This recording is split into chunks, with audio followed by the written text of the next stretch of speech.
All right, welcome back to the Buffalo Plus YouTube channel. Mike Catalana, Dan Fates. I am Jenna Cottrell. Before we get started, please be sure to like, comment, and most importantly, subscribe to the Buffalo Plus YouTube channel. All right, it's Monday, another day of Bills training camp as we get closer to the ending of practices here at Fisher.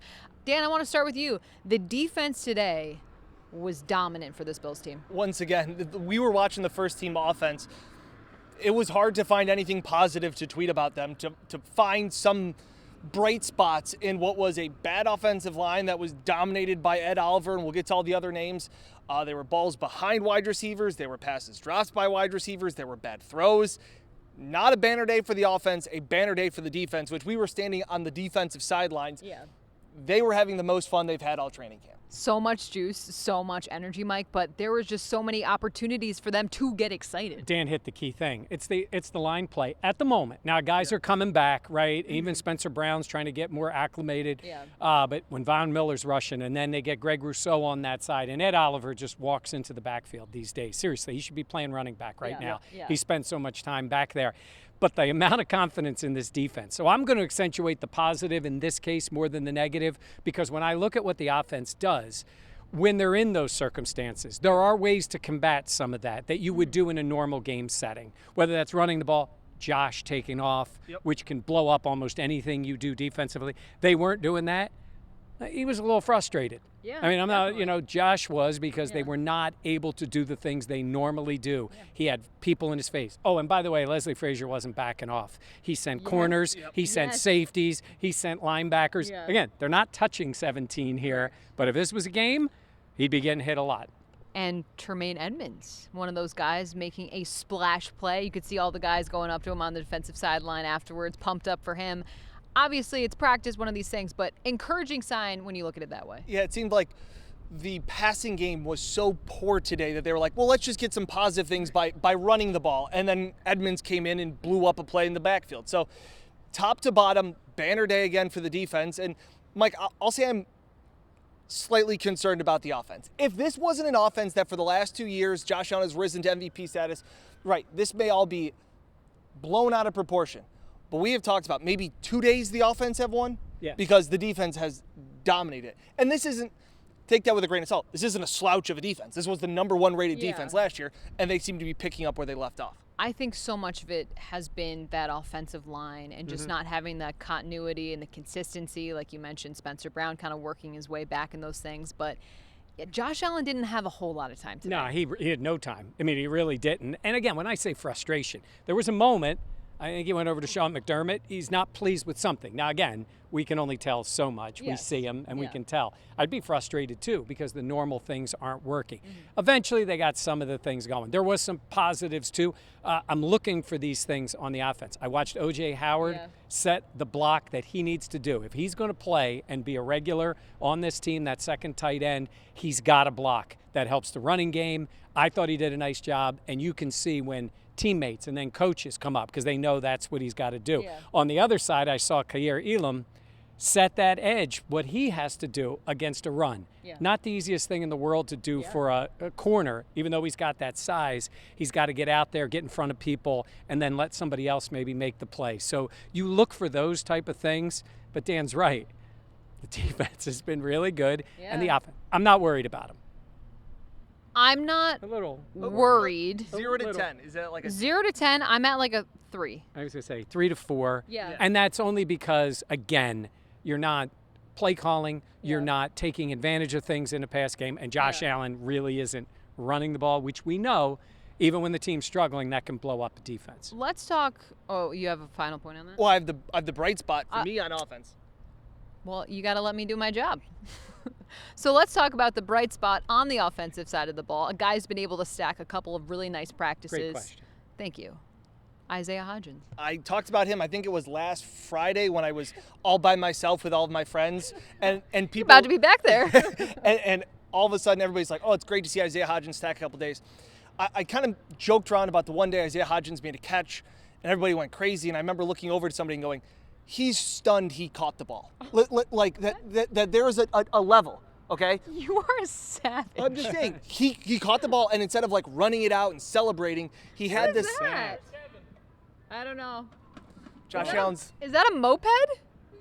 That is Josh Allen on something that resembles a cross between a moped and a small, I'll say motorcycle. It's not really a motorcycle, it's big. It's like one of those golf cart motorcycles where you can put your bag on and then they drive around. Yeah. But that was Josh Allen photobombing the back of our no, you can't see it, but it happened. Yeah. I tweeted a video of him earlier in the day driving it into practice. Okay. But yeah, I think Isaiah Hodgins has started to stack. Like I said, I made that joke that the one day he was surprised. Instead of catching the ball like Diggs does and then running and throwing it into the crowd, he caught the ball and was like, oh my, I got it. Now he's stacking them up looking more and more comfortable. That has given positive days.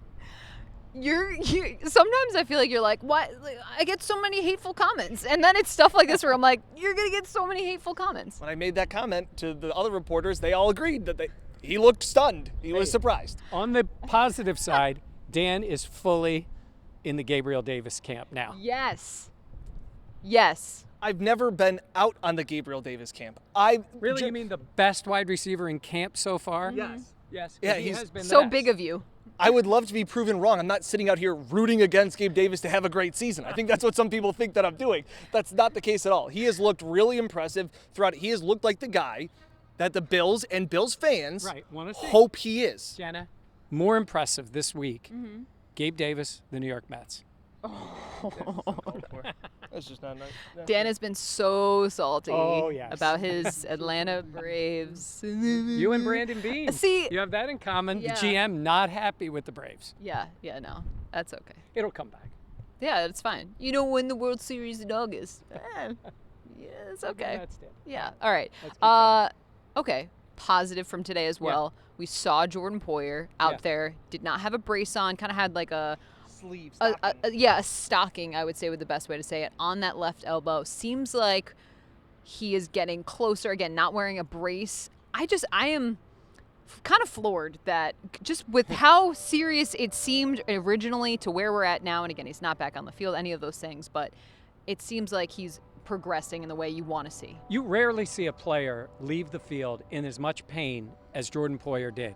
Tough guy, as tough as there is on this team, was in immense pain. And at that time, we didn't know. Yeah. And it could have been very serious. It could have been the type of thing that you find out it's maybe he can come back, right? It could have been a broken bone. It could have been many things.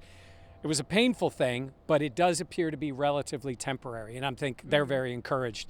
You know, he'll be back. He'll be back when he needs to be back, right? Yeah. He doesn't kind of come back for anything at practice a schedule. They'll get him on the field. I mean, Micah Hyde's out there running around like Micah Hyde, and they were worried about him in the beginning. This a little more serious in a sense of because it's a couple of weeks. But, Dan, it's not like they're looking to him to play preseason snaps. Right? No, not at all. And like I said, I agree because it was the big Rob Gronkowski Yeah. elbow brace that you're like, that's never a good thing. And to see that Jordan's gotten the okay to not wear that around, especially in public, is a good sign. Yeah. No, I agree. Trey White, once again, on the sidelines of practice. Yeah, he's just... A bunch of guys out today. Yeah.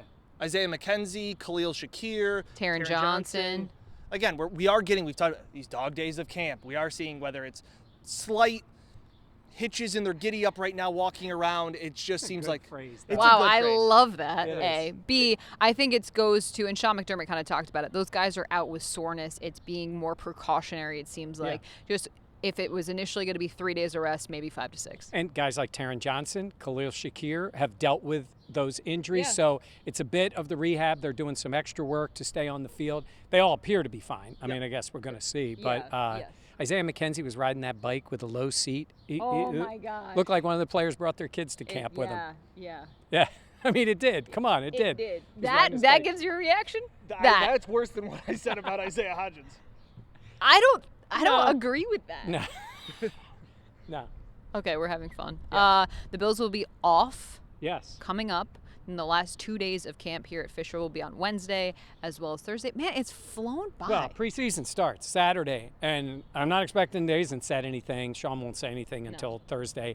I don't expect to see starters. Maybe there could be some guys on the field. Yeah. If it is, it's going to be limited. I think we'll see most of them in game 2. That's just a guess, but at least we get to see them. And as every guy will say, it'll be good to play against somebody on another team. That is something where I feel like this team to hit somebody that's not ourselves. But watching practice today, I think they are so ready. The defense was so dominant with their trash talking on top of it. Yeah. The offense, there wasn't a single scuffle because the offense had nothing to say. Yeah, no. Yeah, they had were no waving goodbye to the offense as they were Yeah. leaving the field. It I mean, I was- love seeing it. I love that competition. And what I asked you guys, does it continue when they're eating lunch? Yes. Yeah. Does it 100%. continue tonight when they're playing cards or whatever? Turns it off? You think Oliver stops talking? You don't turn it off. I chill out, guys. All right, for all your camp updates and obviously more Bills coverage as we progress into the season, be sure to like, comment, and most importantly, subscribe to Buffalo Plus if you enjoy our work. Dan's going to have something really fun coming up this week with a couple of interviews. I'm going to have a story coming up as well. And Mike's just going to be... Just going to do my thing. You're just How's going that? to... Yeah, you're the pretty face. All right, Yeah. for Mike and Dan, I am Jenna. We'll catch you next time here on Buffalo Plus. I think